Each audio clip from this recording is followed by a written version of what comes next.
Bom, boa tarde a todos. Eu sou Daniel Lousada e queria dar boas-vindas a todos os espectadores nesse que é o nosso segundo dia do workshop Incerteza de Medição e que contará com a apresentação do Felipe Lourenço. Felipe Lourenço é da USP. Eu vou deixar o Elcio falar um pouco mais sobre ele, fazer a devida apresentação. E, infelizmente, a nossa segunda apresentação, que seria da Ana Carolina Hermógenes, não poderá ser realizada, porque ela teve um problema, pediu mil desculpas, mas ela não vai poder estar presente conosco nessa final de tarde, início de noite. Mas, de qualquer forma, eu vou pedir para que ela depois faça a sua apresentação por vídeo e que envie para a gente, que posteriormente a gente divulga juntamente com todas as outras apresentações na plataforma do YouTube. Tá? Então, dessa forma, todos podem eventualmente assistir a apresentação dela também e não perder essa grande oportunidade da gente estar discutindo. Infelizmente, não vai ter a possibilidade de uma conversa mais aproximada, de a gente levantar algumas questões, perguntas, mas faz parte. Tá? Elcio, se você puder conduzir, então, chamar o nosso querido Felipe, eu agradeço. Não, claro. Obrigado, Daniel. É realmente lamentável que a Ana Carolina não possa estar presente conosco, porque ao longo do tempo que nós temos trabalhado, ela tem se dedicado bastante à incerteza e às nuances que a incerteza podem nos trazer e nos ajudar. Bem, de qualquer maneira, né?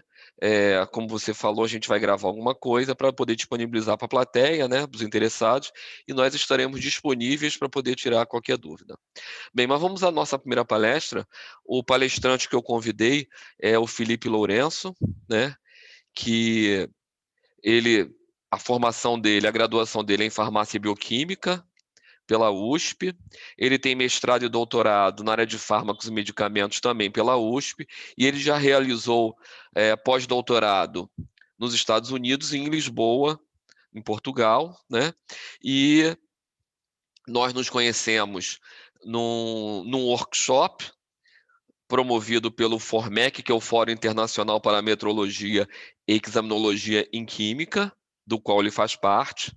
Além do FORMEC, ele participa do CITAC, que é o Cooperation on International Traceability in Analytical Chemistry, e da onde ele tem desenvolvido a maioria dos trabalhos dele ultimamente, aonde ele tem trabalhado com a incerteza de medição em análise de medicamentos e totalmente voltado para a análise de risco de falta de decisões quanto à avaliação da conformidade.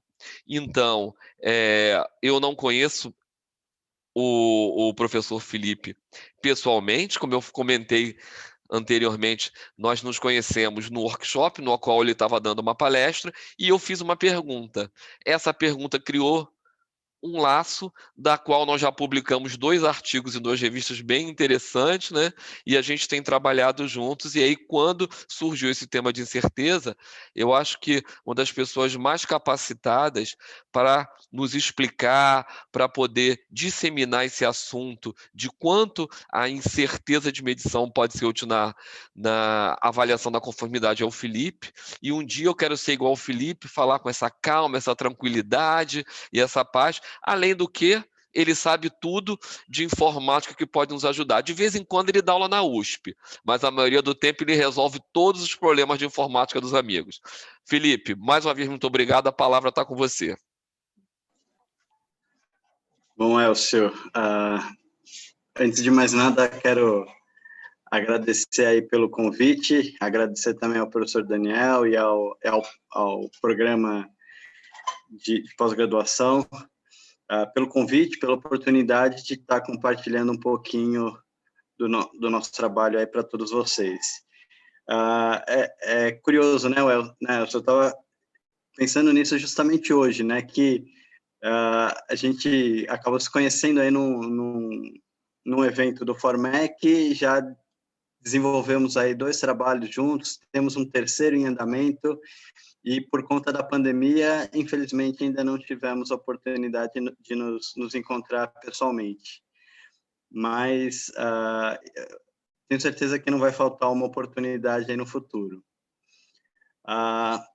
Bom, eu quero dizer que é um prazer para mim poder falar de um assunto que eu gosto tanto e que eu acho tão relevante, não só na área farmacêutica, né, que é a área específica que eu tenho atuado, mas eu acredito que para todas as áreas. E eu vou colocar aqui a minha apresentação. Eu peço apenas que vocês me confirmem, por favor, se vocês estão conseguindo visualizar tudo direitinho antes de eu iniciar.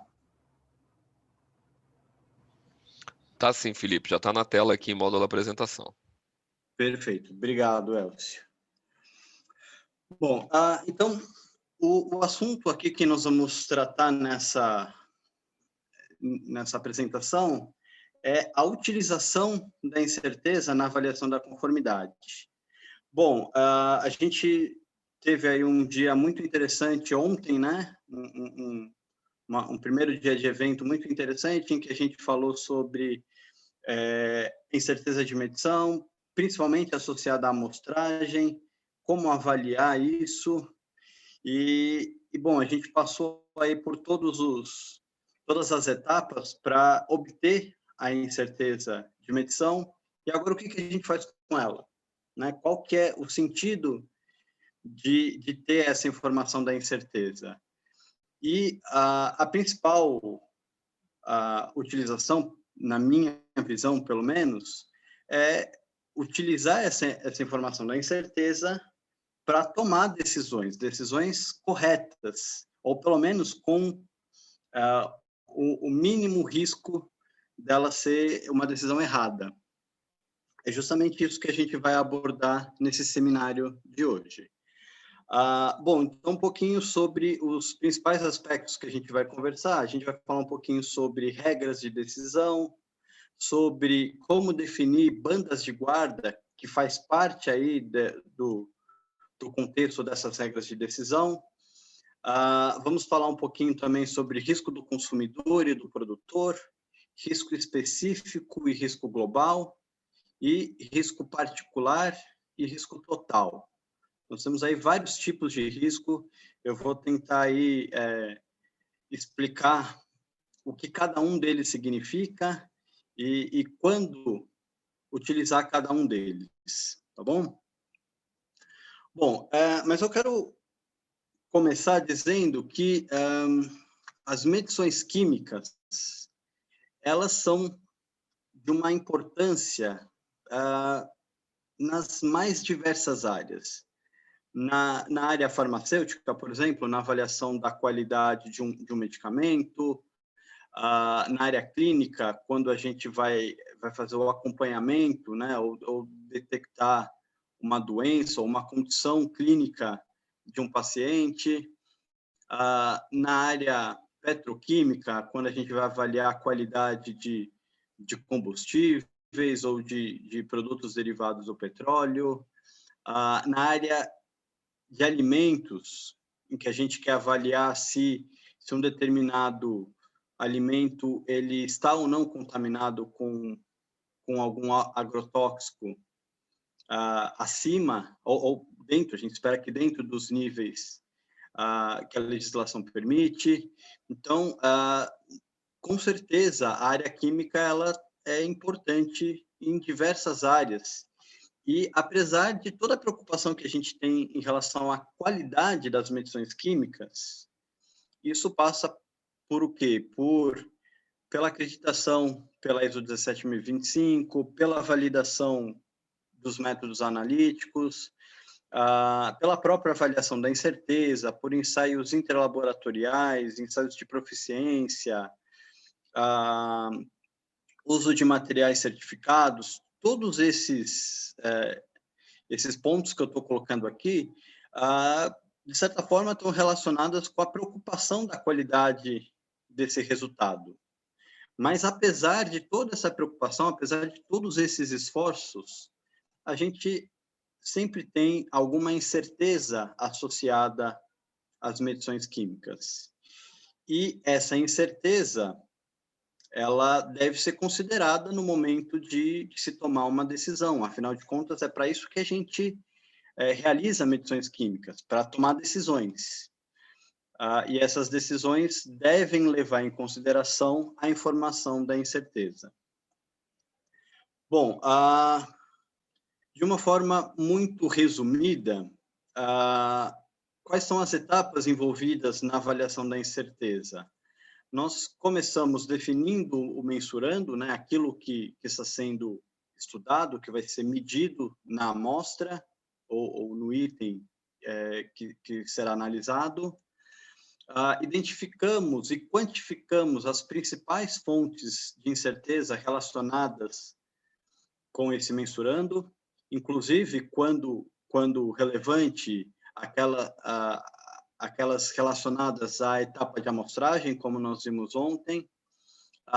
Essas incertezas são, então, convertidas em incertezas padrão, que são combinadas para que a gente obtenha aí a incerteza total, né, a incerteza combinada e a incerteza expandida, que confere aí o nosso intervalo com 95% de confiança, em que a gente espera que o valor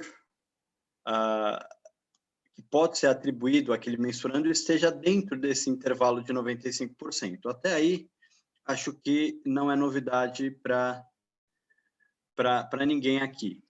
A questão é como a gente utiliza essa informação da incerteza na tomada de decisões. Bom, eu quero colocar isso num exemplo prático. Imaginem o seguinte, nós nos deparamos com uma situação em que avaliamos o teor do princípio ativo em comprimidos, encontramos aí uma quantidade de 107,7% da quantidade declarada, do valor rotulado. Sendo que a especificação para esse produto é que a quantidade desse princípio ativo se encontre dentro de 90% a 110% do valor rotulado. A minha pergunta é, devemos aprovar ou devemos reprovar esse lote? Bom, se a gente colocar isso de uma forma gráfica, a gente tem aí estabelecido o limite inferior, limite superior de especificação, que define aí a nossa zona de especificação, e o resultado ele se encontra dentro da especificação. A primeira regra de decisão que a gente pode adotar é essa que a gente acabou de considerar aqui, é chamada de decisão, uma regra de decisão simples ou do risco compartilhado. Nessa regra, a gente não leva em consideração a informação da incerteza e apenas considera que se o valor medido encontra-se dentro da faixa de especificação, da zona de especificação, nós podemos aprovar o lote. Se ele se encontra fora dessa zona de especificação, nós reprovamos o lote.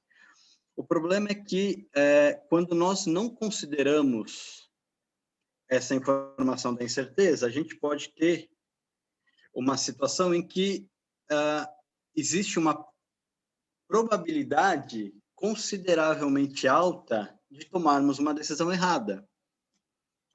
Imaginem que a incerteza associada a esse resultado é de mais ou menos 3%. Bom, então, representada aqui por essa curva que determina a distribuição do mensurando, aqui a gente pode perceber que tem uma probabilidade que não é pequena de estarmos aprovando um lote que deveria ter sido reprovado. Então, essa regra de decisão simples ou do risco compartilhado pode não ser uma boa regra quando nós temos uma incerteza de medição que é razoavelmente alta ou quando nós temos valores medidos muito próximo dos limites, inferior ou superior. Tá? Bom, então, nessa situação, devemos, se considerarmos a incerteza de medição, devemos aceitar ou rejeitar esse lote. Bom, existem alguns documentos que trazem algumas orientações em relação a como a gente utilizar a informação da incerteza para avaliação da conformidade. Um deles está disponível aí em língua portuguesa, foi um trabalho desenvolvido pelo Formec, em que foi realizada a tradução do guia, da primeira edição do Guia Euraquem para utilização da incerteza na avaliação de conformidade, e esse guia ele está disponível aí de forma gratuita no site do Formec para quem tiver interesse de conhecer um pouquinho mais sobre esse assunto, tá? Esse guia é de 2019 e é a tradução da primeira edição do Guia Euraquem, que é de 2007. E mais recentemente, aliás, muito recentemente, agora, no primeiro semestre de 2021, nós tivemos a publicação da segunda edição desse mesmo guia. Tá? Ainda não temos a versão em português dele, mas quem sabe essa não seja uma próxima, esteja entre as próximas atividades do Formec. Essa segunda edição do guia também está disponível de forma gratuita no site da Euraquem, apenas que com a limitação de que ele está disponível apenas em língua inglesa por enquanto. Tá bom? Essa segunda edição traz algumas informações novas que na primeira edição não estavam contempladas. Eu vou mencionar algumas delas, sobre algumas delas aqui durante a minha apresentação, tá bom? Mas eu deixo esses dois guias como guias importantes para quem tem interesse em conhecer um pouquinho mais sobre esse assunto. Bom,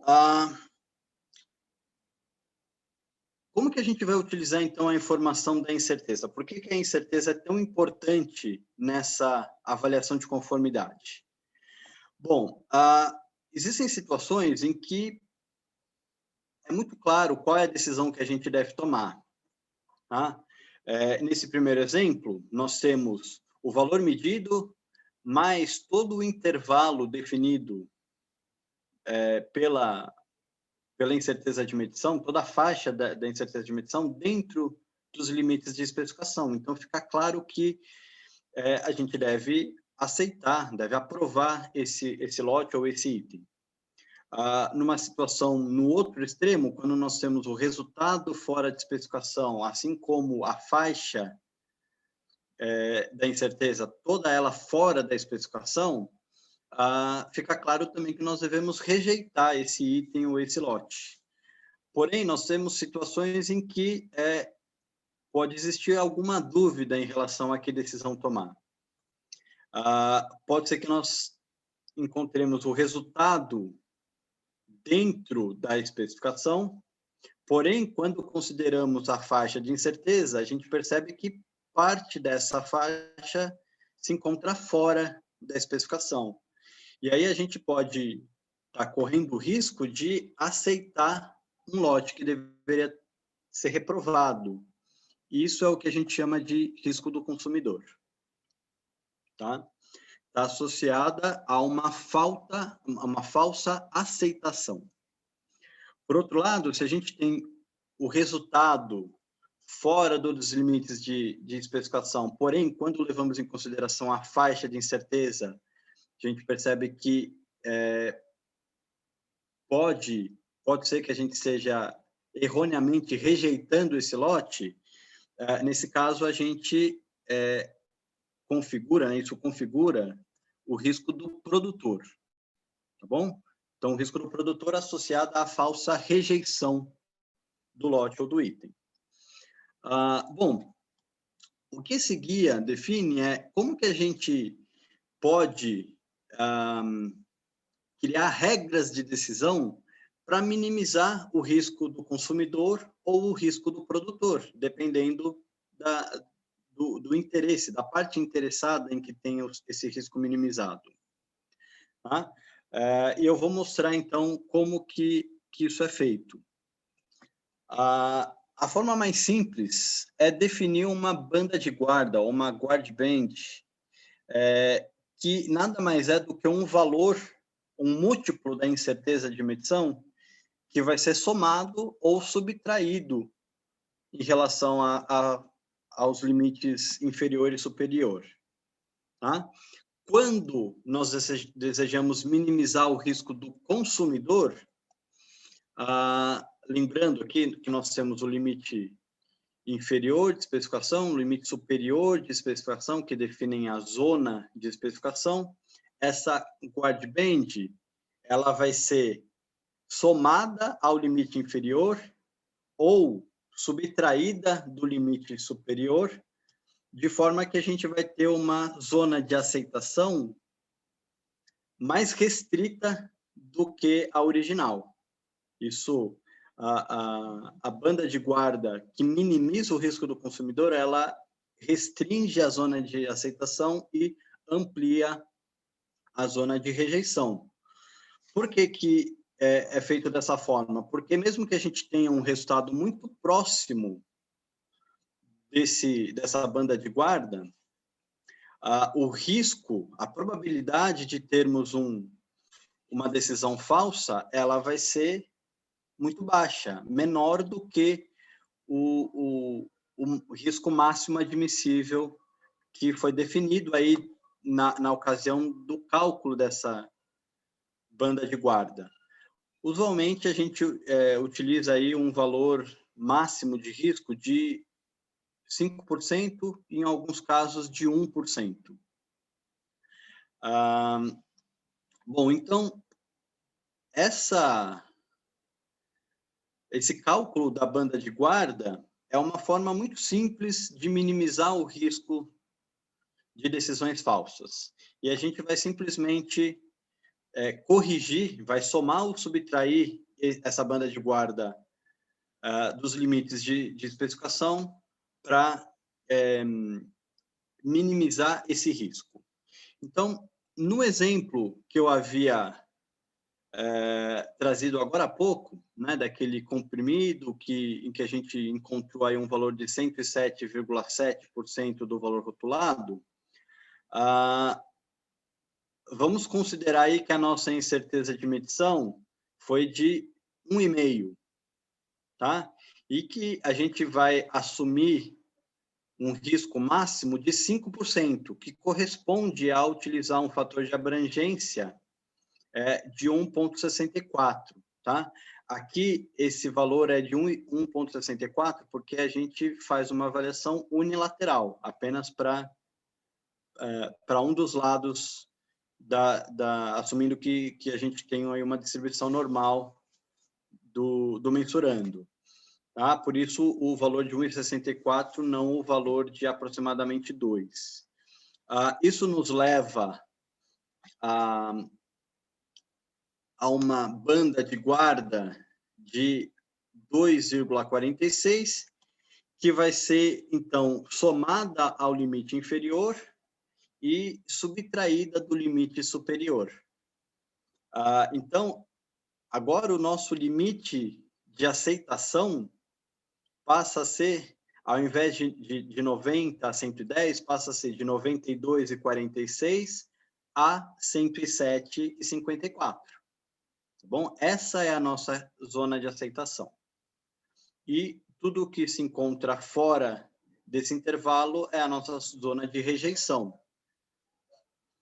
Bom, vamos lembrar aí que o valor que a gente obteve, né, foi de 107,7. Reparem que ele se encontra na zona de rejeição. Então, nós, nesse caso, devemos rejeitar esse lote. Por quê? Porque mesmo ele sendo menor aí do que o 110, que é o limite máximo, E existe um risco alto, maior do que 5%, da gente estar aprovando um lote que deveria ter sido reprovado. Ok? Bom, toda essa forma que a gente viu de calcular a banda de guarda, ela se refere a uma estratégia para minimizar o risco do consumidor. Mas nós podemos utilizar essa mesma estratégia da banda de guarda para minimizar o risco do produtor. O que muda nesse caso? Muda apenas o sentido em que a gente vai adicionar essa banda de guarda. Ao invés de nós somarmos ao limite inferior e subtrairmos ao limite superior, a gente vai inverter e a gente vai agora subtrair a banda de guarda do limite inferior e somar ao limite superior. Dessa forma, o que vai acontecer? A gente vai ampliar a zona de aceitação e restringir a zona de rejeição. Isso nos leva a uma situação que, mesmo que a gente tenha um valor muito próximo desse valor, dessa banda de guarda que foi definida, reparem que o valor está fora de especificação, mas ele está muito próximo do limite inferior de rejeição. Isso nos leva a uma situação em que o risco de tomar uma decisão falsa é menor do que os 5% que a gente definiu anteriormente, tá bom? A diferença é que aqui a gente está controlando o risco do produtor, na situação anterior a gente está controlando o risco do consumidor, tá? A definição de qual risco vai ser mais interessante de ser minimizado, isso vai depender muito caso a caso. Na área farmacêutica, de uma forma geral, nós podemos ter o interesse nos dois tipos de risco, né? Quando nós pensamos no consumidor, esse risco ele envolve a preocupação do paciente, do usuário do medicamento, receber um medicamento de baixa qualidade, tá? Por outro lado, quando a gente se preocupa com o risco do produtor, essa preocupação ela está associada com o fabricante do medicamento, que vai ter aí um prejuízo de descartar um lote que tenha sido rejeitado erroneamente. Bom, então nós temos aí os dois riscos podem ser interessantes em situações diferentes. Bom, o Formec desenvolveu, além de ter realizado a tradução do guia, né, da primeira edição do guia, nós também desenvolvemos uma planilha de cálculo que permite o cálculo tanto dessas bandas de guarda, como faz a avaliação automática da conformidade. Tá? Essa folha de cálculo ela está disponível de forma gratuita aqui no site do Formec, e ela é bastante simples de utilizar. Inclusive, tem um vídeo aí com um tutorial de como deve ser utilizada. Basicamente, o que a gente vai definir aqui nessa folha de cálculo é qual é o tipo de risco que a gente tem interesse, qual é o nível máximo de risco que a gente admite correr, geralmente 5% ou 1%, e as informações relacionadas à medição e à especificação. Então, vamos dizer aí qual é o valor medido, qual é a incerteza, qual é o limite máximo ou o limite mínimo, dependendo da situação. E com essas informações, a planilha já define aqui as bandas de guarda e dá uma indicação aí se esse item deve ser aprovado ou reprovado com base nas informações fornecidas, tá bom? É uma planilha que pode ser aí muito útil para quem tem interesse em utilizar a informação da incerteza na avaliação da conformidade. Bom, essa estratégia que eu estou mostrando para vocês é a estratégia mais simples, né? A estratégia de definir bandas de guarda que, como eu disse, vão ser somadas ou subtraídas dos limites de especificação, de forma que a gente reduz o risco de decisões falsas. Bom, mas nós podemos ter o interesse não de definir uma banda de guarda, mas de calcular efetivamente esse risco. E isso pode ser facilmente feito assumindo, quando nós temos essa situação em que o mensurando tem uma distribuição que se aproxima da distribuição normal, e aí assumindo que uma distribuição normal com média igual ao valor medido e desvio padrão igual à incerteza, nós conseguimos calcular aí qual é a probabilidade de encontrar qual a probabilidade relacionada, né, ao risco do consumidor e do produtor pela integral, né, da área dessa curva normal. Tá? No risco do consumidor, o que a gente vai fazer é 1 menos a integral dentro da faixa de especificação, e no caso do risco do produtor, é a própria integral dentro da faixa de especificação. Isso corresponde ao risco do produtor.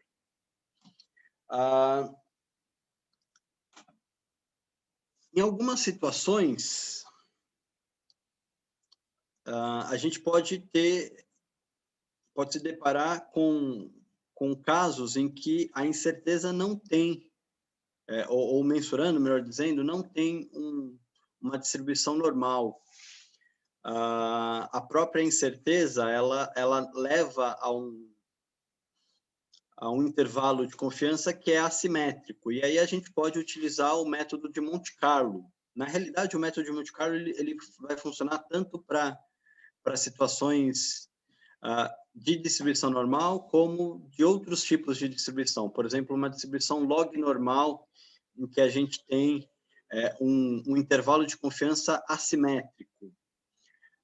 Nesse caso, o que a gente pode fazer a gente vai utilizar um gerador de números aleatórios. Isso pode ser facilmente feito numa planilha em Excel, né? Nesse caso, nesse exemplo aqui, a fórmula que eu estou apresentando, ela corresponde a uma distribuição normal, mas nada impede da gente utilizar uma distribuição log normal ou uma distribuição de Poisson ou outro tipo de distribuição que se ajusta melhor à situação específica. E nessa situação, quando nós utilizamos o método de Monte Carlo, o risco do consumidor e do produtor ele vai ser calculado como o número de valores simulados, no caso do risco do consumidor, fora da especificação, dividido pelo número total de simulações. E, para o risco do produtor, é o número de simulações dentro da especificação dividido pelo número total de simulações. Isso dá uma certa versatilidade, né, trabalhar com o método de Monte Carlo, porque a gente não precisa ficar necessariamente preso à situação da distribuição normal. A gente pode utilizar outras distribuições e a gente pode, inclusive, o método de Monte Carlo ele pode ser muito útil, inclusive, em situações em que a gente vai calcular o risco global e o risco total, que eu vou explicar daqui um pouquinho. Ele é muito útil nessas situações. Tá? Qual é o número de simulações que a gente deve realizar para ter uma boa estimativa de risco? No geral, o que a gente vê sendo utilizado é algo em torno de 50 mil simulações. Tá? Mas isso é muito facilmente implementado numa planilha em Excel, sem dificuldade nenhuma. Bom, agora que a gente já falou um pouquinho sobre o risco do consumidor, sobre o risco do produtor, já falamos sobre algumas estratégias, né, para garantir um risco minimizado do consumidor e do produtor, eu queria apresentar para vocês algumas outras situações, alguns outros tipos de risco que podem ser interessantes em diferentes situações. O primeiro deles é o risco específico, que o risco específico ele pode ser tanto do consumidor quanto do produtor. Esse, inclusive, que a gente acabou de discutir nos slides anteriores, se refere a um risco específico. Por que ele é considerado um risco específico? Porque ele está associado especificamente a um valor medido e a sua incerteza correspondente. É claro, levando em consideração a faixa de especificação. Tá? Bom, essas são as 3 informações que são primordiais, são necessárias para a gente calcular o risco específico. A gente precisa do valor medido e a sua incerteza, precisa saber qual é a distribuição associada a esse mensurando. No geral, a grande maioria dos casos a gente assume que é uma distribuição normal, e precisamos também conhecer os limites inferior e ou superior de especificação. Bom, esse gráfico, ele mostra aqui em vermelho o risco do consumidor e em azul o risco do produtor para diferentes valores medidos. Tá? O que eu quero chamar a atenção é que, reparem que quando o valor medido ele se encontra bem no centro da faixa, esse risco do consumidor ele é praticamente zero. À medida que o risco, aliás, que o valor medido se aproxima do limite superior ou do limite inferior, esse risco do consumidor ele sobe até que a gente atinja no ponto exato em que o valor medido se encontra exatamente em cima da especificação, do limite inferior ou superior, o risco vai ser de 50%, ou seja, a gente tem 50% de chance desse lote estar dentro ou fora de especificação. Tá? À medida que a gente ultrapassa aqui o limite inferior para baixo ou o limite superior para cima, a gente percebe que o risco do produtor ele é elevado e aí ele começa a cair à medida que a gente se distancia dos limites. Tá? Essa linha tracejada, essa linha horizontal tracejada, ela define aqui o risco específico de 5%. Esse valor, que corresponde ao risco de 5%, vai ser exatamente o mesmo valor que a gente vai definir na banda de guarda, utilizado naquela estratégia anterior que eu apresentei para vocês. Tá bom? Então, esse gráfico, na verdade, ele permite que a gente indiretamente calcule quais são essas bandas de guarda, tanto para minimizar o risco do consumidor, quanto para minimizar o risco do produtor. Bom, o risco específico, ele pode ser útil quando a gente não tem informação sobre aquele lote ou sobre o item que está sendo ensaiado, que está sendo testado. A gente não tem nenhuma informação sobre aquele material. E aí, calcular o risco específico é uma boa forma de tomar a decisão. Se esse risco específico for baixo, menor do que os 5%, a gente toma a decisão sem problema nenhum.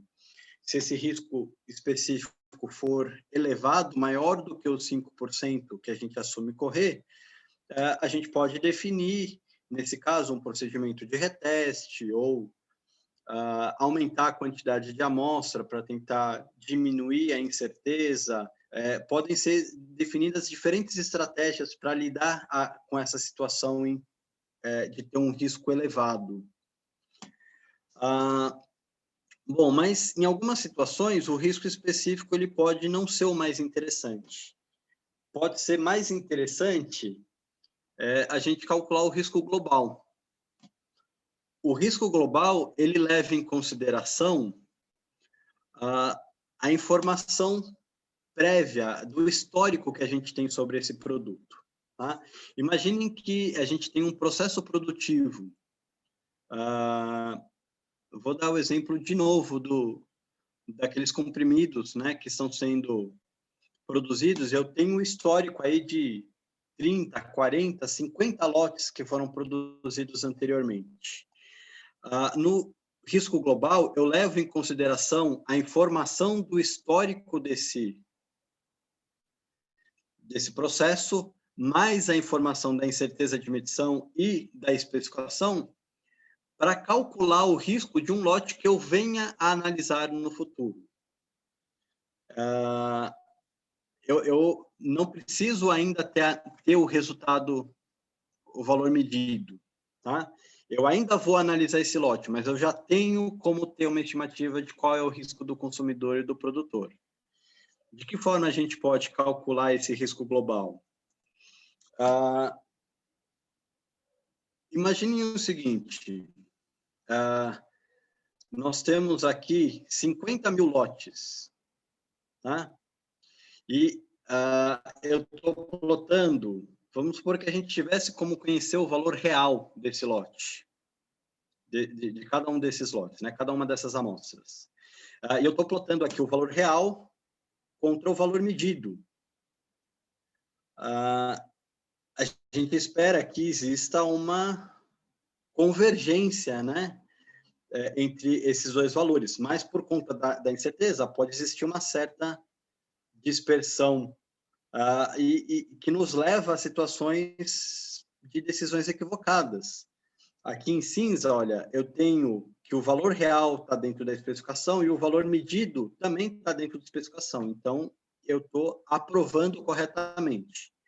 Aqui em preto, nós temos que o valor real se encontra fora da especificação e o valor medido também se encontra fora da especificação. Então, eu estou rejeitando corretamente. Mas aqui em vermelho e em azul, eu tenho decisões conflitantes. Em azul, olha, eu tenho que o valor real está dentro de especificação, mas o valor medido está abaixo da especificação. Isso nos leva a uma decisão errada, assim como aqui no vermelho, né? Eu tenho que o valor medido se encontra dentro da especificação, porém o valor real está fora, está abaixo da especificação. Então, se nós contarmos aqui os casos em vermelho e em azul, esses casos correspondem ao risco do consumidor e ao risco do produtor, respectivamente. E esse é um risco global porque ele se refere a um lote que eu venha a analisar no futuro. Eu não estou levando em consideração aqui o resultado obtido. Eu estou considerando apenas o histórico e a informação da incerteza. Tá? A gente obtém esse tipo de gráfico para calcular o risco global por método de Monte Carlo. A gente simula valores reais com base no histórico e valores medidos com base na incerteza, e isso permite a gente calcular o risco do consumidor e do produtor. Tá bom? O risco global nesse caso. O risco global ele vai ser interessante para o produtor, que tem a informação, que conhece o histórico produtivo, do processo produtivo. E essa informação ela pode ser útil e deve ser levado em consideração na estimativa do risco do consumidor e do produtor. Bom, além do risco do consumidor e do produtor, além do risco específico e do risco global, nós temos também o risco particular e o risco total. O risco particular, ele se refere a uma decisão falsa associada a um único parâmetro do produto. Mas nós temos situações em que o produto ele tem múltiplos parâmetros a serem avaliados. Na realidade, isso acaba sendo a maior parte dos casos, não é? Imagine que a gente tem, por exemplo, um comprimido que tem uma associação de dois princípios ativos, tá? O princípio ativo A e o princípio ativo B. Eu devo aprovar esse lote se os dois princípios ativos, a quantidade dos dois princípios ativos estiverem dentro da especificação. Não adianta um estar dentro e o outro estar fora. Então, nessa situação, eu tenho como calcular o risco particular do princípio ativo A, o risco particular do componente ou do princípio ativo B, e eu posso calcular ainda o risco total, que é da avaliação da conformidade, considerando esses múltiplos parâmetros. Nesse exemplo específico, esses dois parâmetros simultaneamente. Tá? Aqui, em vermelho, nós temos o risco particular associado ao componente A. E, em azul, o risco particular associado ao componente B, ao princípio ativo B. E o risco total ele não vai ser necessariamente a soma desses dois valores. Por quê? Porque existem situações em que ambos os ativos se encontram fora de especificação, tanto o A quanto o B. E a gente não deve considerar esses casos de forma duplicada. Então, eu não vou simplesmente somar o 3.9 com o 4.2. Eu preciso levar em consideração esses casos em que ambos estão fora e nesse caso, em particular, o risco total ele vai ser de 7,9. Ele vai ser um pouco menor do que a soma desses dois valores. Isso nos leva a uma situação que é a seguinte: se eu tenho correlação entre esses dois componentes, imaginem que, à medida que o componente A aumenta, o componente B também aumenta. Isso vai fazer com que exista uma correlação entre esses valores. Isso vai afetar o risco total. Tá? O método de Monte Carlo ele pode ser muito útil justamente nessas situações em que a gente deseja avaliar o risco total. Tá? Porque aí utilizar uma distribuição normal para o componente A e para o componente B, isso não vai ser suficiente, não basta somar esses valores, a gente precisa levar em consideração esses casos que seriam duplicados e que não devem ser duplicados. Tá? Bom, então, o risco particular ele vai ser útil quando a gente quer avaliar um determinado parâmetro em particular.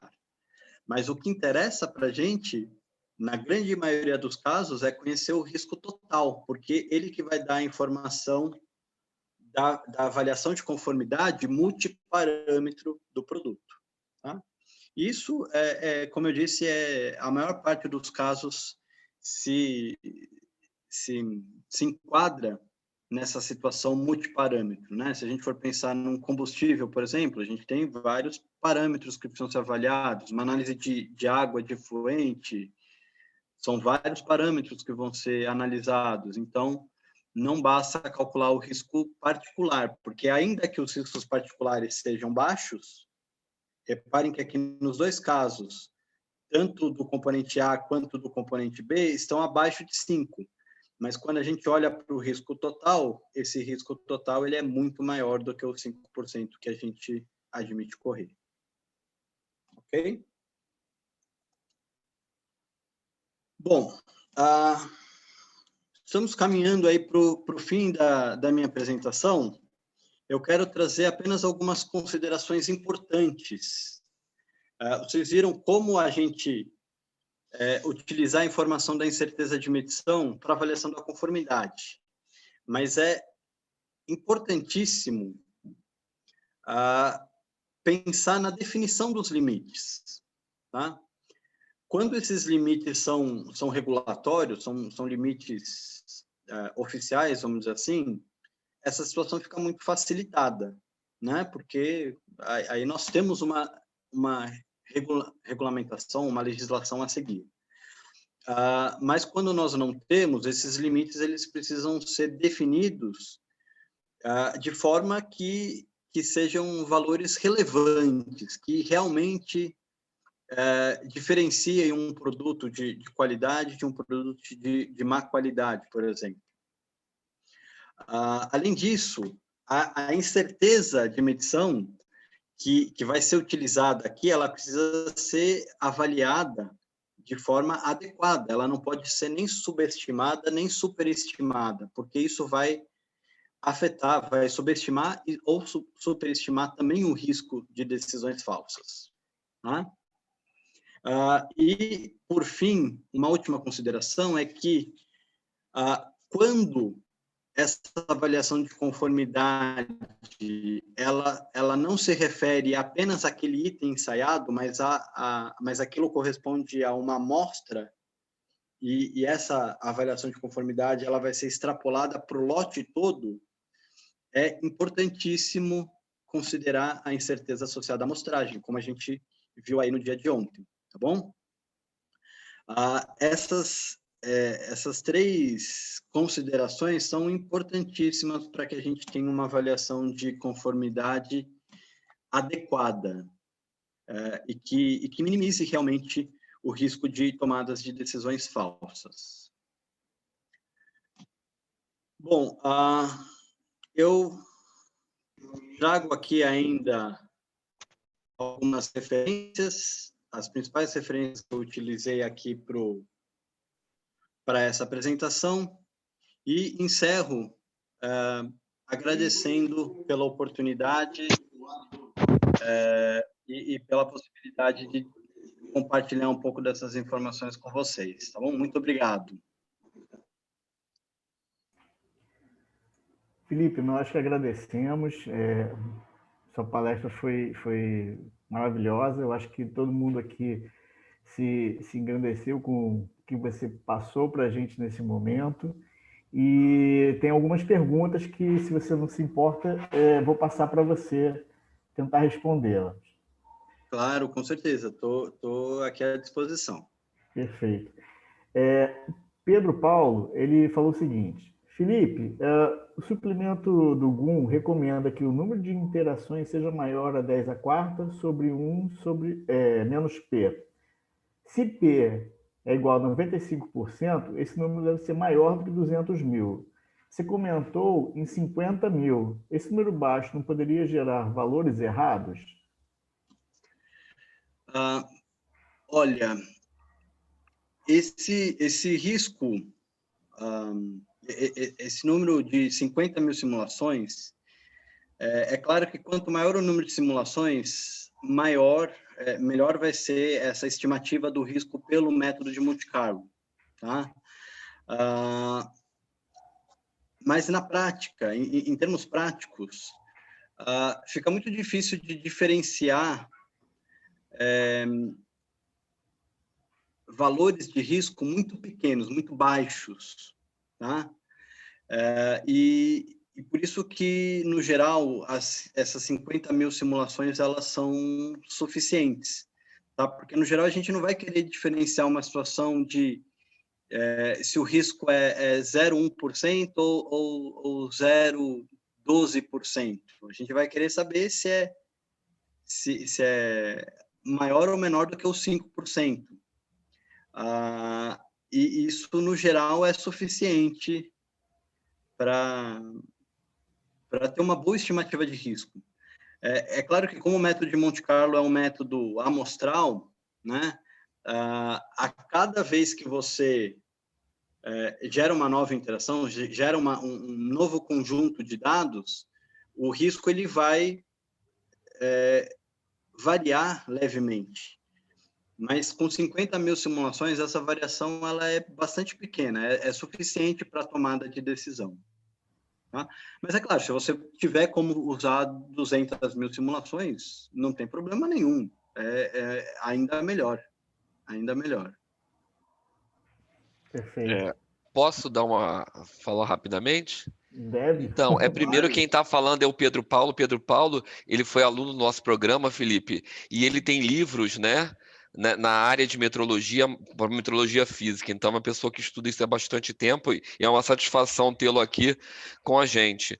Então, Pedro, o GAN, né, o suplemento 1 do GAN, que ele fala de Monte Carlo, ele só para lembrar, né, ele usa Monte Carlo para poder até validar a lei da propagação de incertezas, né? E lá tem uma estatística que diz quantas casas decimais a gente consegue ter compatibilidade com a lei da propagação de incertezas em relação ao Monte Carlo. Então, é exatamente isso que o Felipe falou. Então, se a gente gerar um novo conjunto de dados, por exemplo, vou dizer assim, olha, eu encontrei 4,13. Quando eu rodo novamente, eu vou encontrar 4,14 ou 4,12. Então, a variação está justamente nessas casas decimais aí, que não é o foco tão importante, porque a gente está pensando em 4%. Tá ok? Isso. Então, Além disso, Elcio, tem toda a razão. Além disso, se a gente considerar que a própria incerteza ela é uma estimativa e existe uma certa variabilidade no valor da incerteza, essa questão ela se torna quase que irrelevante na avaliação da exatamente. conformidade. É por isso que quando a O gente impacto vai ser muito publica, pequeno. a gente acaba botando não geração de dados aleatórios, a gente bota geração de dados pseudo-aleatórios, justamente porque a gente tem algum comportamento que pode afetar isso. Mas isso é muito legal de perguntar, porque a literatura fala uma coisa e a nossa prática, né, acaba mostrando outra e acaba permitindo que você use o Excel, que é uma ferramenta que todo mundo tem acesso e que dá resultados muito confiáveis. Obrigado. Desculpa aí, Felipe. Imagina. Eu que agradeço, Elcio. Perfeito. Tem mais algumas perguntas, vou tentar agilizar para a gente não passar muito do tempo, apesar de se passar também não é muito problemático. A Luciane, ela diz o seguinte: boa tarde a todos. Felipe, como a Anvisa trata esse assunto? Olha, excelente pergunta. A informação, do que eu tenho conhecimento, a Anvisa simplesmente não trata o assunto. Ela não considera a avaliação da incerteza em nenhum momento, em nenhuma situação. Pelo menos para avaliação de medicamento, né, que é a área que eu tenho mais conhecimento, é algo que a Anvisa não leva em consideração. Se não leva em consideração a avaliação da incerteza, muito menos o uso da incerteza na avaliação de conformidade. Né? Mas eu acho que essa é uma questão que, na minha visão, pelo menos, extrapola a questão regulatória. Tá? Essa informação do uso da incerteza para a tomada de decisão, ela não deve ser simplesmente por uma obrigação regulatória, mas ela deve ser porque é uma forma de reduzir custos do fabricante, de melhorar a qualidade do produto e da própria medição. Então, apesar da Anvisa, até onde eu tenho conhecimento, não tratar nada dessa questão, eu acho que é muito útil utilizar a informação da incerteza na tomada de decisão, porque isso dá mais força, minimiza o risco das decisões tomadas pelo laboratório. E a gente está falando da Anvisa, mas isso se aplica, na verdade, a qualquer área de medição química. Né? Isso se aplica para a área petroquímica, como o Elcio tem feito, se aplica para a área de alimentos, se aplica para qualquer área. Felipe, quem perguntou é a Luciene Pires Brandão, ela não botou o nome todo, e essa é a aluna que a gente está trabalhando junto, que você está orientando junto comigo. Então você não responde tudo, para ela poder daqui a um tempo fazer um seminário respondendo isso, que isso faz parte da dissertação dela, entendeu? Ah, meu Legal, Deus, legal. foi descoberta. Boa tarde, Felipe. Boa tarde, boa tarde. Aproveitando esse assunto, Felipe, deixa eu fazer uma pergunta pessoal.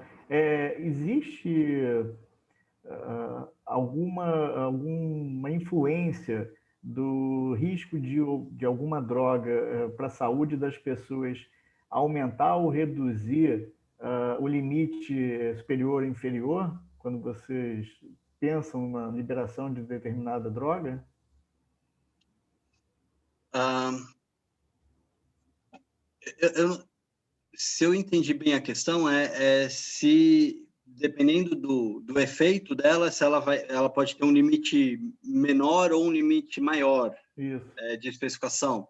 Acontece isso sim. Em algumas situações em que a gente tem uma janela terapêutica muito estreita. O que é essa janela terapêutica? É a diferença entre a dose efetiva, a dose que tenha efeito, e a dose tóxica é muito pequena. Nessa situação, a gente tem, no geral, limites muito mais estreitos. Por quê? Porque uma dosagem mais baixa vai ser ineficaz e uma dosagem mais alta vai ser tóxica. Então, a gente tem limites muito mais estreitos nessas situações em que a janela terapêutica é estreita. Tá? Eu respondi? Sim, era sim. nesse sentido mesmo? Sim, era exatamente isso. Tem mais uma pergunta. A Amanda Soares vota. Felipe, eu conseguiria calcular esse risco total somente com o método Monte Carlo ou conseguiria aplicar a metodologia de banda de guarda? Excelente pergunta, Amanda. Essa é a pergunta é muito boa, mas a gente ainda não tem a resposta por completo. A gente começou a trabalhar com esse assunto num trabalho que a gente desenvolveu em parceria, eu e o Elcio, que a gente avalia a qualidade de combustíveis numa situação multiparâmetro, né, em que nós temos 2 ou mais parâmetros sendo analisados. E aí, o trabalho foi justamente definir essa banda de guarda para essa situação multiparâmetro. Mas eu falo que ela está respondida parcialmente, porque nessa situação em particular que nós estudamos, nós tínhamos que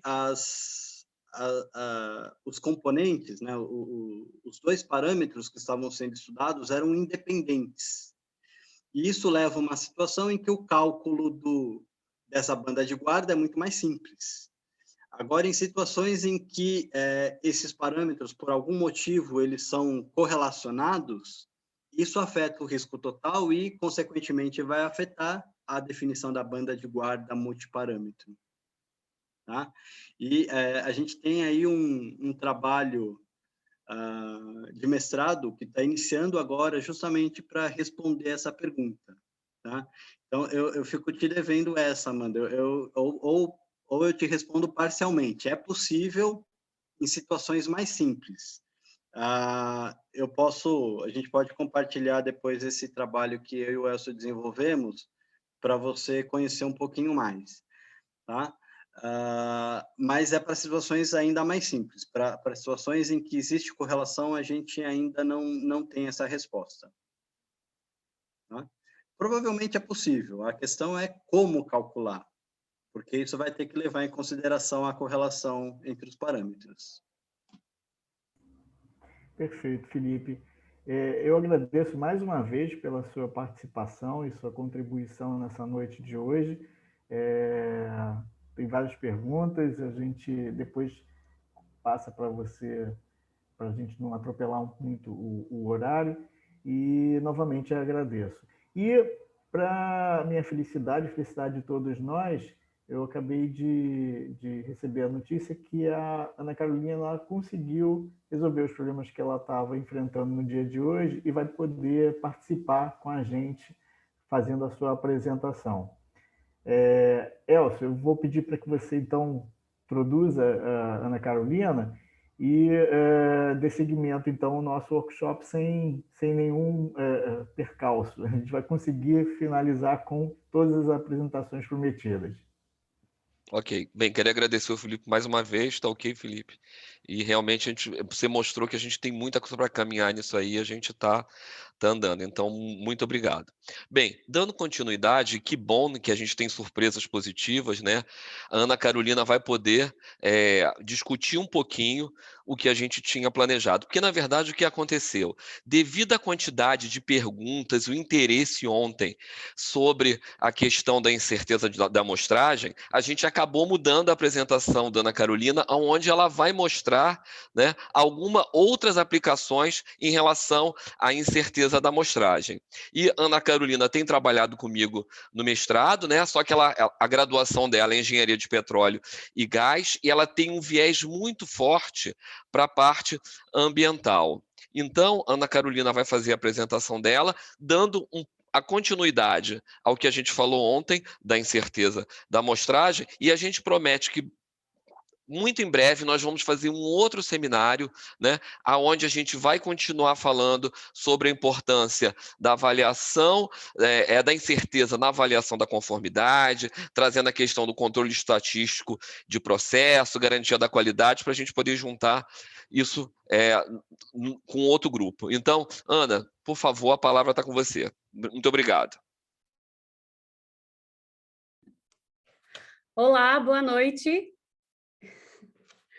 Vocês conseguem me ouvir? Eu estou na Sim, dúvida. Ana, estamos te ouvindo sim, Legal. e te Eu estou na vendo. dúvida por conta aqui do meu computador, que eu não estava com o Zoom aqui direitinho. Boa noite, Beth. Primeiramente, eu gostaria de agradecer o convite do professor Daniel, agradecer também ao professor Elcio, meu orientador, por ter confiado essa missão incrível a mim. É um prazer enorme a gente poder estar aqui, todo mundo reunido, né, num momento onde a gente está tendo que estar sempre muito separado por conta da pandemia. A minha graduação pegou bem no meio da pandemia, então eu fiz metade presencial e agora eu estou finalizando no semipresencial, finalizando a dissertação. Então, é uma felicidade muito grande a gente poder estar aqui reunido e, inclusive, em relação à pandemia, o problema que eu tive hoje, eu tenho uma empresa e 3 funcionários estão com suspeita de Covid, e aí eu precisei ir até lá, levar todo mundo para fazer teste rápido, foi uma loucurazinha básica, mas estou aqui para dar seguimento, e é um prazer enorme. Antes de começar, eu queria dizer justamente, né, dar continuidade nisso que o meu orientador, o Elcio, disse. A gente vai falar sobre um artigo, na verdade, é o trabalho que a gente iniciou, e esse trabalho fala sobre a aplicação da incerteza de medição, junto com a incerteza analítica e a incerteza da amostragem, né, no atendimento à regulamentação, no atendimento às especificações. Eu vou compartilhar aqui a minha tela para a gente poder começar. Esse trabalho ele tem um viés bastante ambiental, ele foi enviado, foi submetido, aprovado e apresentado no ano passado na Rio Óleo e Gás, no congresso da IBP, na Rio Óleo e Gás, e a gente deu continuidade por um tempo e agora nós mudamos de tema, mas esse ainda é um tema muito relevante, porque ele fala sobre a importância da incerteza de medição e da incerteza da amostragem, desse impacto para atendimento às especificações. Vou compartilhar aqui a minha tela.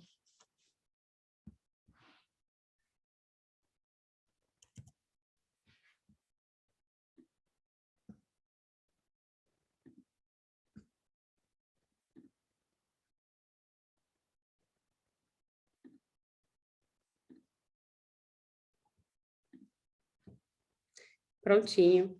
Eu gostaria só de confirmar com vocês se vocês conseguem ver a minha tela. Não apareceu, não. Não? Só um minuto, então.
A grande desvantagem de trabalhar online é isso, né?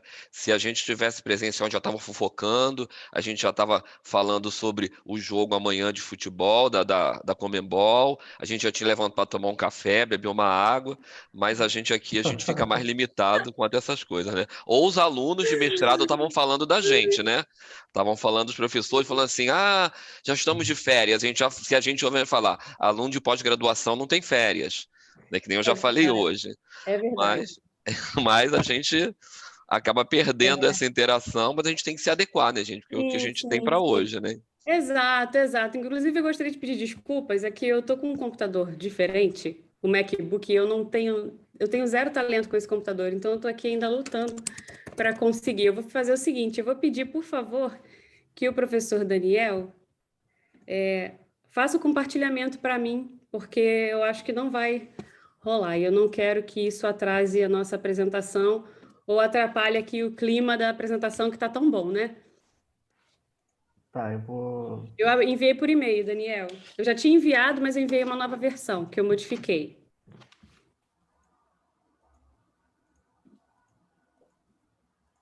Tá, estou baixando aqui, vou já compartilhar. Tá bom, obrigada. Século XXI e eu com problemas de compartilhar a tela. Peço desculpas, tá, gente, por conta disso. Pô, Ana, fica tranquila, porque o mundo da Apple é um outro mundo, entendeu? Então, assim, o Mac é outra coisa. Então... Exato, eu ainda estou me adaptando aqui, eu boto compartilhar a tela e não aparece nada. Eu pensei, meu Deus do céu, vou pedir ajuda ao professor. Daniel, muito obrigada. Nada, já a palavra está contigo, pode levar. Então, vamos lá. Em relação a esse trabalho, nós o submetemos e apresentamos no ano passado, na Rio Oil and Gas, no final do ano. E ele tem um viés bastante ambiental, e ele justamente diz sobre a importância da incerteza da medição, mas principalmente a importância do impacto da incerteza da amostragem na incerteza de medição para o atendimento às especificações. Então, a gente faz uma comparação de diferentes abordagens estatísticas utilizadas para avaliação de incerteza de medição, para a determinação de enxofre em combustíveis. No próximo slide, a gente vai agora abordar em relação a esses combustíveis. Primeira coisa, né, eu vou voltar um pouquinho lá atrás e falar sobre a composição do diesel e a composição da gasolina até a gente chegar no enxofre em si. Óleo diesel e gasolina são combustíveis que são amplamente utilizados.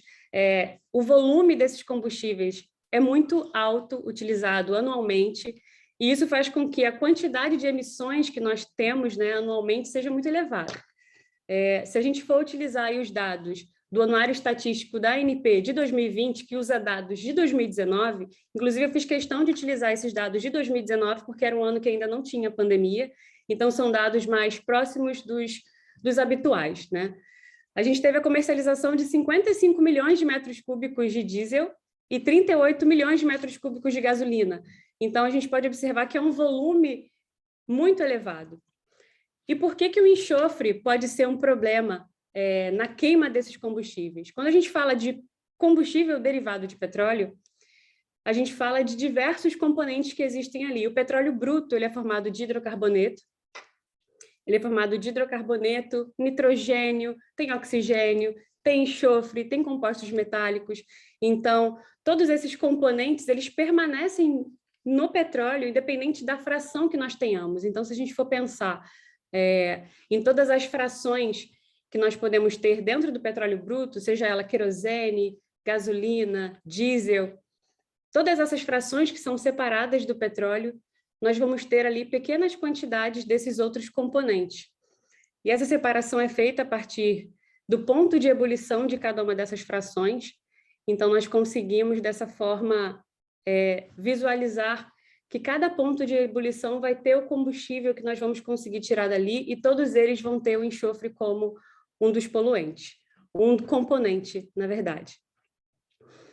No próximo slide, a gente vai falar sobre o enxofre em si. Mas o que é o enxofre? O enxofre é um metal, ele pode ser encontrado livremente na natureza,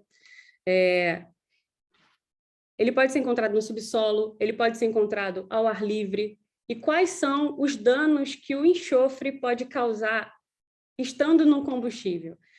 Eu vou abordar 3 problemas que vão desde o início do processo, desde o refino até o consumidor final. E eu vou falar disso para a gente poder chegar na incerteza de medição, porque é justamente essa a motivação de utilizar a incerteza de medição nesse trabalho em si. Nós temos, desde o início do processo, lá na etapa de refino, o enxofre como um problema. Quando a gente tem essa etapa de fracionamento, né, do petróleo, e também na etapa de craqueamento, onde a gente pega frações mais pesadas e transforma em frações mais leves, o enxofre, ele envenena o catalisador, envenena catalisadores. E o que a gente tem com isso? A gente tem um gasto maior de catalisadores, o que vai deixar esse processo um pouco mais custoso. Então, desde o início do processo, o enxofre já pode causar problemas. Chegando no consumidor, o enxofre ele pode causar o problema de corrosão de partes metálicas do motor.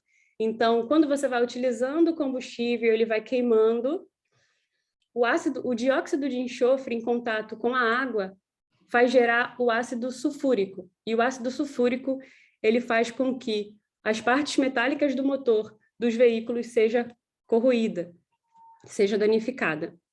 Agora, em relação aos danos ambientais, nós temos diversos, inclusive em relação ao ácido sulfúrico. Então, o dióxido de enxofre em contato com a umidade atmosférica faz com que a gente tenha a chamada e conhecida chuva ácida. A chuva ácida, ela precipita e ela causa acidificação de solos, acidificação de lagos, e isso faz com que pequenas algas, micro-organismos e pequenos insetos não consigam se desenvolver. Isso vai fazer com que o ecossistema daquele local seja prejudicado. Além desses problemas causados pelo ácido sulfúrico, nós temos emissão de diversos outros poluentes, como óxido de hidrogênio, material particulado, dióxido de carbono, metano, enfim. Todos esses problemas podem ser causados simplesmente por conta da existência do enxofre no combustível no momento da queima desse combustível. Outro problema que pode acarretar também, em relação ao enxofre, são o arraste de metais pesados do solo para lagos e rios. O que acontece? Durante a chuva ácida, quando a chuva ácida acontece, o ácido sulfúrico ele vai fazer um arraste de metais pesados do solo para rios e lagos. E o que isso pode causar? A contaminação, a intoxicação de seres que vivem ali com esses metais pesados. Essa poluição é muito grave, porque metais como chumbo, por exemplo, são acumulativos no organismo do ser humano. Então, se existe ali algum ser que se alimenta naquele ambiente, que vive naquele ambiente, ele está intoxicado, e uma pessoa vai lá, pesca um peixe, por exemplo, se alimenta daquilo, essa intoxicação, essa agressão vai ficar acumulada no organismo dessa pessoa. E toda vez que ela fizer que isso acontecer, isso vai se acumulando no organismo, acumulando. Isso pode gerar muitos problemas de saúde, entre eles o câncer, por exemplo. Então, são problemas que são muito importantes, mas que a gente não fala muito. E, inclusive, quando a gente vê essas questões ambientais, as pessoas já estão meio cansadas, né? Mas elas são muito, muito relevantes. Mas e aí? Como que a gente vai fazer para que essa especificação seja atendida? Existem limites de quantidade de enxofre, de teor de enxofre, de fração molar de enxofre, para cada um dos combustíveis que a gente citou anteriormente. Então, tem limite para o diesel, tem limite para a gasolina. Em relação ao diesel S10, nós temos o limite de 10 miligramas por quilograma. O diesel S500, nós temos de 500 miligramas por quilograma. E isso é indicado pela Resolução 30 de 2015, da ANP. Em relação à gasolina, nós temos o limite de 50 miligramas por quilograma. E ela é indicada pela Resolução número 50 de 2013. Então, o que acontece? A ANP é responsável, é o órgão responsável por dizer qual é o limite do teor de enxofre, qual que é o método analítico para ser utilizado para a medição desse enxofre nesses combustíveis. Então, a ANP fica responsável pela avaliação da qualidade desses combustíveis, por ditar qual é o limite que ele precisa ter para que ele possa ser comercializado. Se estiver fora desse limite, não existe possibilidade dele ser comercializado, por conta de todos esses problemas que a gente falou anteriormente. Então, a Agência Nacional de Petróleo, Gás Natural e Biocombustíveis, que é a ANP, é o órgão responsável pela fiscalização da qualidade de combustíveis automotivos no país. E ela indica a concentração máxima de enxofre para comercialização. Caso esses limites não sejam atendidos, não é possível que ele seja comercializado, tá? Então, esse é um ponto bastante relevante que a gente tem que citar aqui, porque é aí que vai entrar a incerteza de medição, é aí que vai entrar a avaliação do impacto da incerteza da amostragem, da incerteza analítica nesse resultado.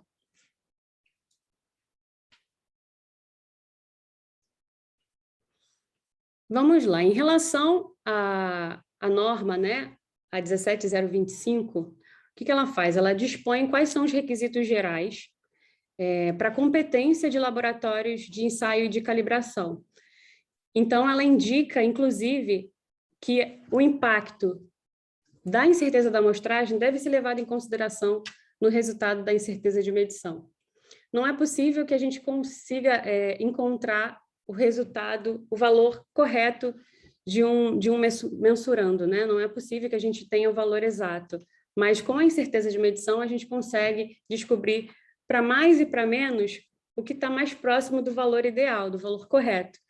Então, a norma 17025, ela indica justamente o uso da incerteza da amostragem no impacto da incerteza de medição.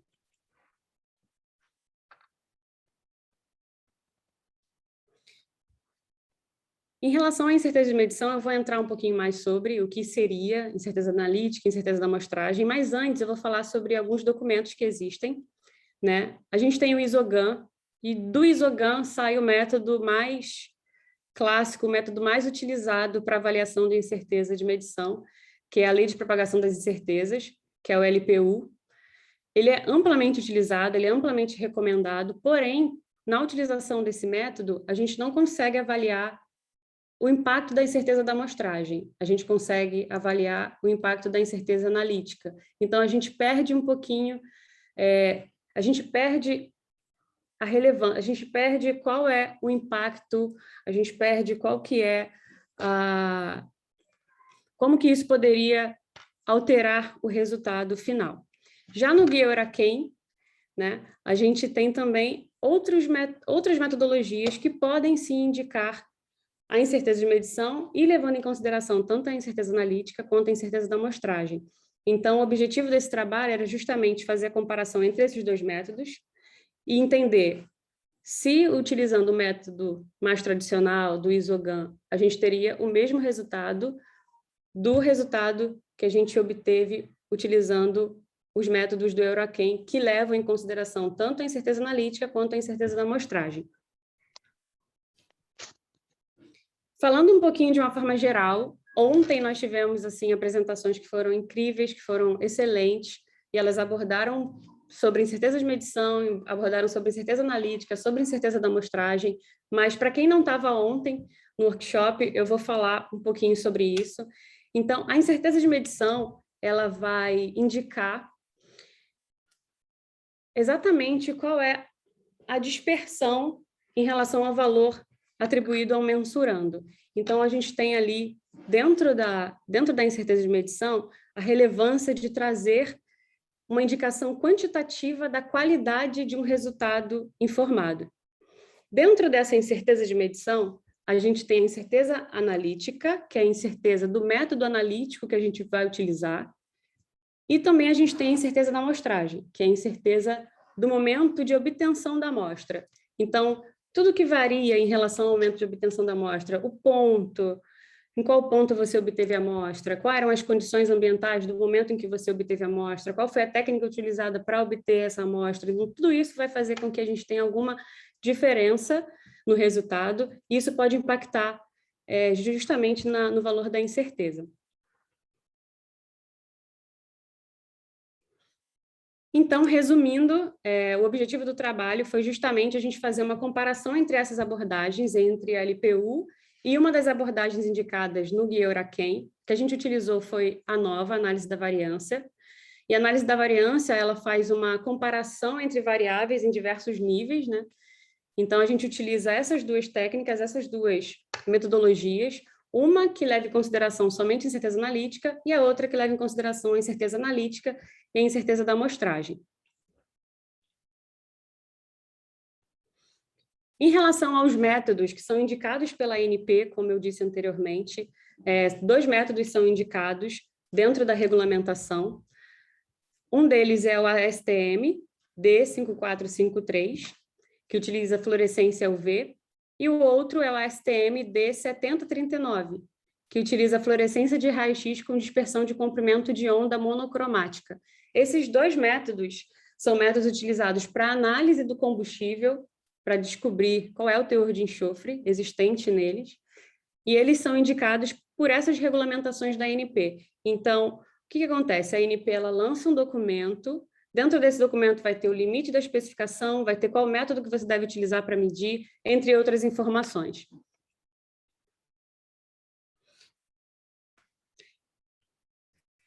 Em relação aos métodos estatísticos que utilizamos no trabalho, nós tínhamos duas linhas para seguir. A primeira linha era a comparação entre ferramentas que são utilizadas para uma distribuição normal de dados. E nessas a gente tinha a LPU, que é a Lei de Propagação das Incertezas, versus a nova clássica, que é a análise da variância. E caso a gente tivesse um comportamento de dados não normal, nós poderíamos utilizar o Monte Carlo, a simulação de Monte Carlo, que foi inclusive falada pelo Felipe, junto com a análise da variância robusta, ou RANOVA. Então, nós utilizamos a primeira parte, a primeira linha, que foi voltada a uma distribuição normal de dados, né? Então, a ANOVA, uma das premissas da ANOVA para ser utilizada é justamente não ter outliers. Então, nós tivemos que fazer um tratamento, né, remoção dos outliers, e assim utilizar a amostra e aplicar os 2 métodos. Vamos lá.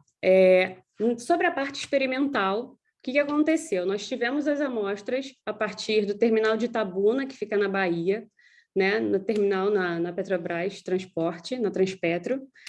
E como que foi feita essa captação de dados, né, essa coleta de dados? Ela foi feita a partir de 8 pontos. Então, coletamos a amostra de 8 pontos. A amostra que nós coletamos foi de diesel S10. E a partir desses 8 pontos, nós fizemos 2 coletas, e dessas 2 coletas, nós fizemos 2 amostras. Então, nós tivemos 32 medições dentro dessa amostragem. E aí nós temos os dados, fração molar de enxofre em 8 níveis. Temos a amostra de 1 a 8, que foram os 8 pontos.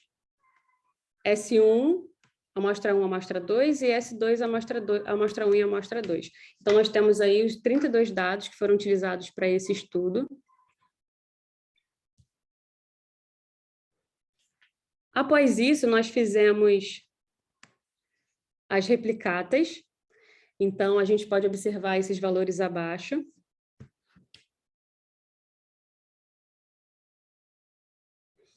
E logo em seguida, nós temos a comparação dos resultados. Eu dei uma resumida aqui nessa parte do artigo, porque realmente a gente colocou ela de forma bem enxuta lá dentro, e a gente consegue discutir aqui mais. E depois eu quero, inclusive, falar com vocês sobre uma das razões da gente ter interrompido esse trabalho. Nós temos aqui, então, nesse resultado, em relação à incerteza analítica, como a gente conversou anteriormente, o método LPU, que é a Lei de Propagação das Incertezas, não vai entregar para a gente a incerteza da amostragem, então essa parte está, inclusive, em branco na tabela.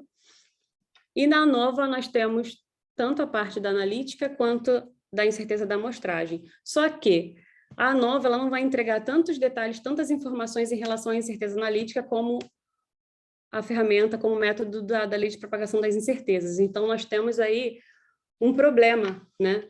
Nós temos um problema em relação à comparação dessas 2 ferramentas, porque enquanto uma acaba não sendo tão complexa e atendendo à questão da incerteza da amostragem, a outra não atende de forma completa em relação à incerteza analítica. E aí, o que nós fizemos? Para avaliar, né, a compatibilidade metrológica, a gente aplicou um teste de hipóteses entre essas 2 médias, né, das 2 abordagens diferentes, e no final das contas, nós não encontramos uma diferença muito relevante em relação a essas duas abordagens. Primeiro ponto que eu gostaria de discutir em relação a esse resultado é essa questão da ANOVA não trazer tantos detalhes em relação à incerteza analítica, é um ponto. E o segundo ponto é justamente em relação à amostra. A gente tem a intenção de fazer um estudo com essas amostras mais próximas do limite de especificação, para que a gente consiga ter realmente aquela questão do resultado, de dizer, poxa, se eu alcancei 50 miligramas por quilograma de enxofre dentro da gasolina, esse é o meu limite. Se a minha incerteza é mais 5 e menos 5, eu posso estar fora dessa especificação. Então, dessa forma, eu já não atendo. Então, é justamente essa questão que a gente precisa trazer aqui. Até que ponto esses métodos utilizados eles vão realmente garantir para a gente, garantir a todos nós que esse combustível está atendendo às especificações. Se a gente tem uma variação para mais e para menos, é possível que ele atenda para mais e aí ele já esteja fora dessas especificações, causando todos esses problemas que nós falamos anteriormente. E, para finalizar, são justamente esses pontos que eu conversei aqui, que eu expus para todo mundo, para vocês. Em relação ao diesel S10 e diesel S500, a intenção para dar continuidade a esse trabalho é justamente trazer amostras, fazer análise em combustíveis que estejam mais próximos dos limites da especificação para que a gente consiga ter, talvez, resultados mais relevantes. E esse trabalho a gente precisou interromper por conta de problemas de equipamentos, então a gente não conseguiu a tempo um equipamento que faz análise de teor de enxofre. Ele estava com problemas e tudo mais, a gente precisou ficar esperando ser consertado, e nisso nós fomos esperando um tempo, eu e o professor Elcio, né, meu orientador, e aí nós alteramos o nosso tema, que ele fala sobre reconciliação de dados, utilizando bandas de guarda, que é justamente faz referência ao tema que o Felipe apresentou anteriormente. E é isso, muito obrigada a todo mundo. Caso a gente tenha alguma pergunta aí, estou aqui disponível para responder. Eu espero não ter passado do horário. Não passei só um pouquinho. Obrigado, Ana Carolina, pela sua apresentação e por conseguir conciliar todos os problemas do dia a dia com a proposta que você tinha levantado anteriormente e assim a gente poder dividir um pouco do trabalho que você e o Elcio desenvolveram. Deixa eu dar uma olhada aqui com relação a perguntas. Enquanto o pessoal ainda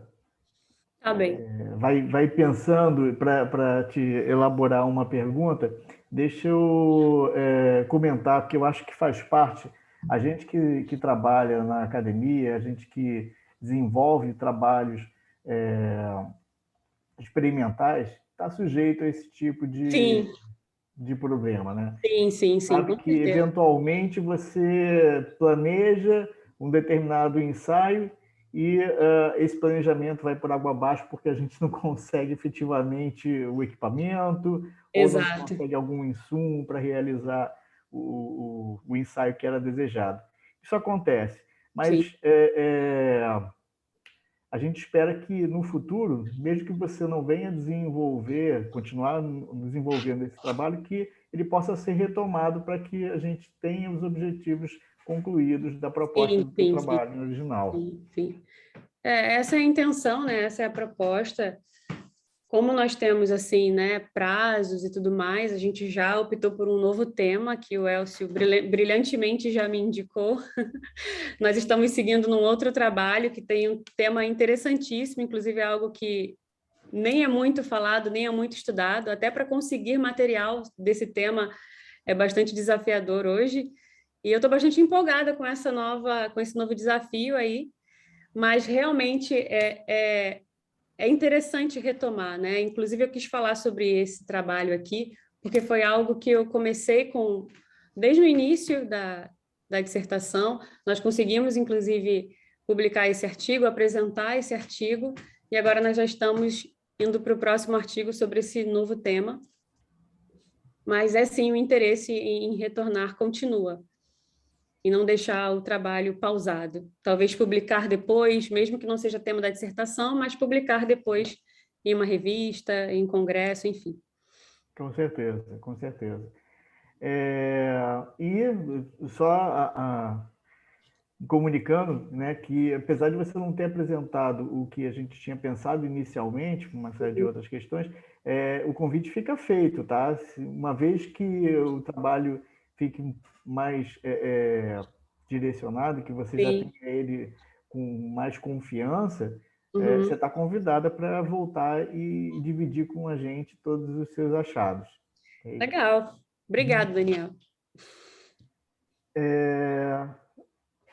Elcio, você gostaria de comentar alguma coisa a respeito da apresentação da Ana Carolina?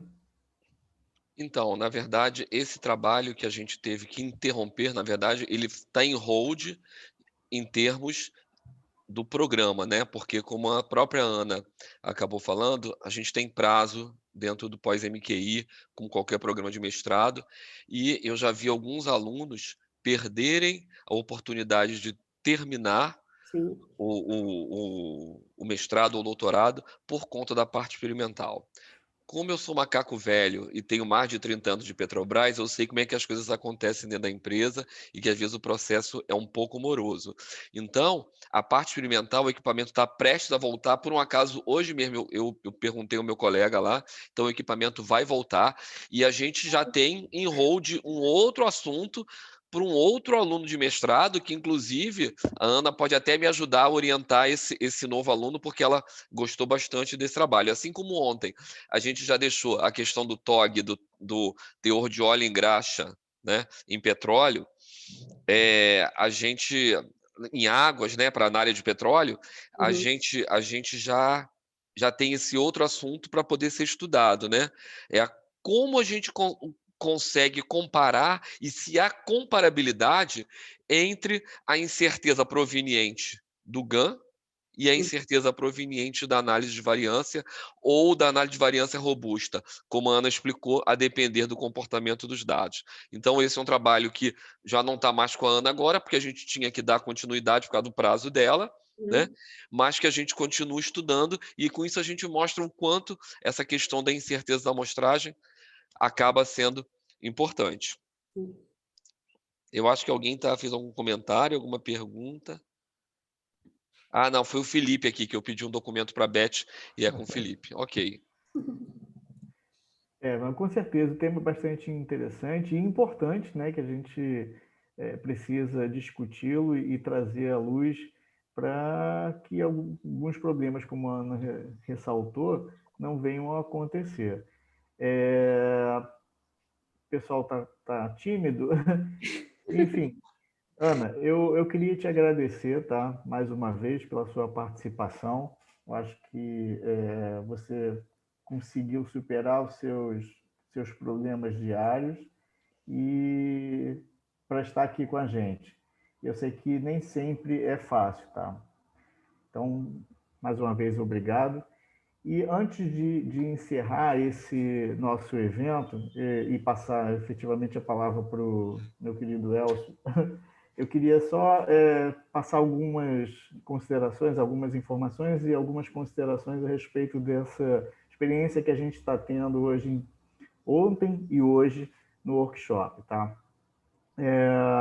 Eu gostaria de dizer, primeiramente, que tem sido um grande prazer poder participar ativamente na condução desses eventos pelo programa de pós-graduação em metrologia. A gente já está no 4º evento totalmente online, claro que em função do isolamento provocado pela pandemia, mas já estamos já no 4º evento com assuntos que são diversos, trazendo pessoas, tanto pesquisadores da academia, quanto empreendedores, pessoas relacionadas com instituições públicas e privadas, que trazem a sua experiência e o know-how para que a gente possa, aqui nesse ambiente, discutir e crescer como um todo. Não poderia também deixar de agradecer nosso coordenador do programa, o Carlos Hall, por sempre estar nos incentivando a buscar novas oportunidades, a explorar esse novo meio de comunicação que a gente tem agora à nossa disposição e trazer sempre outras pessoas, outros pesquisadores para contribuir para a nossa sociedade, nosso mundinho no pós-MQI. Pós-MQI que, inclusive, eu queria convidar para que todos que não conhecem venham nos procurar, venham nos conhecer. Quem sabe a gente não começa uma parceria e desenvolve algum tipo de pesquisa, algum tipo de trabalho futuro, podendo produzir para a sociedade e produzir individualmente para cada um de nós. Queria também aproveitar esse momento para agradecer ao meu amigo Elcio, que foi essencial nesse workshop de incerteza de medição. Sem ele, a gente não ia conseguir viabilizar essa proposta. Desde o início, ele comprou a proposta que foi levantada, lutou, procurou os melhores entrevistadores, os melhores palestrantes para cada tema de escolha que a gente desenvolveu. E, Elcio, realmente a sua colaboração foi inestimável. Tá? E, por fim, não poderia deixar de dizer, né, que tem sido um grande prazer escutar todos os palestrantes, poder contar com a experiência do professor Paulo, do professor Felipe, da Viviane, que foi aluna da gente, que é egressa da gente, e temos um grande prazer em vê-la continuar os seus estudos, continuar na sua jornada acadêmica, e da mesma forma da Ana Carolina, que ainda está com a gente, ainda está desenvolvendo sua proposta de mestrado, mas que em breve conseguirá fazer a sua defesa e saltar para novos voos.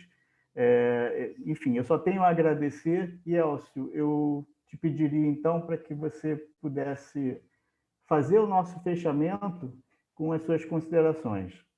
Ok, obrigado, Daniel. Então, eu acho que o que tem que ficar, né, de grande ensinamento nesse workshop é a importância da incerteza de medição. Não é só pensar, olha, eu tenho que calcular aquela coisa chata da incerteza, porque senão o avaliador do Inmetro vai me dar não conformidade quanto aos requisitos da 17025. Não é isso, gente. Eu acho que o recado é dizer, olha só, eu vou calcular a incerteza de medição, porque isso é um parâmetro de qualidade, que eu vou conseguir entender efetivamente o que está acontecendo no meu ensaio ou na minha calibração. E agora, quando eu falo na incerteza de medição, não é só na parte analítica, porque a ignorância é uma bênção. Mas agora vocês saíram dessa zona porque vocês sabem que existe a incerteza da amostragem. Então, quando pensar em incerteza de medição, não é só o que está dentro do laboratório, mas o que faz na etapa anterior. Então, pensar, eu agora sou capaz de calcular a incerteza de medição, levando em consideração a parte da amostragem, a parte analítica, e esse parâmetro é um parâmetro de qualidade. E de maneira efetiva, eu consigo utilizar esta informação da incerteza de medição para avaliar se o meu produto está conforme ou não. É um indicador de qualidade. Eu acho que esse que fica o recado. Então, quando a gente fala primeiro da incerteza da amostragem, depois a gente fala da questão da conformidade. Então, o Felipe falou, eu vou calcular com a incerteza. Toda a incerteza que ele falou não é a incerteza do laboratório. É a do laboratório, que é a parte analítica, mais a da amostragem. Com isso, eu tenho certeza de medição, para a partir daí utilizar essa ferramenta poderosa para poder avaliar a conformidade. Ok, gente? Eu acho que esse é o grande recado técnico. E eu queria parabenizar o Daniel, porque ele é incansável, ele perturba nós todos, para que nós possamos chamar as pessoas que vão nos ouvir, que estão interessadas, e palestrantes renomados no mundo. E brevemente ele já começou a falar que ele vai fazer um próximo workshop agora no segundo semestre. Então, se vocês gostaram desse, por favor, estejam conosco nos próximos workshops. Obrigado, Ok? Elcio. Eu esqueci de comentar isso. A gente já tem programado para o próximo semestre alguns outros eventos, tá? Workshops e webinars. Ainda não temos fechado os temas, mas tão logo a gente tenha essa informação, a gente vai liberar principalmente no site do Pós-MQI e nas nossas mídias, tanto Instagram, Facebook e no YouTube. Ok, muito obrigado a todos, pessoal. Muito obrigado e parabéns para todo mundo. Eu que agradeço, Elcio, pela sua ajuda.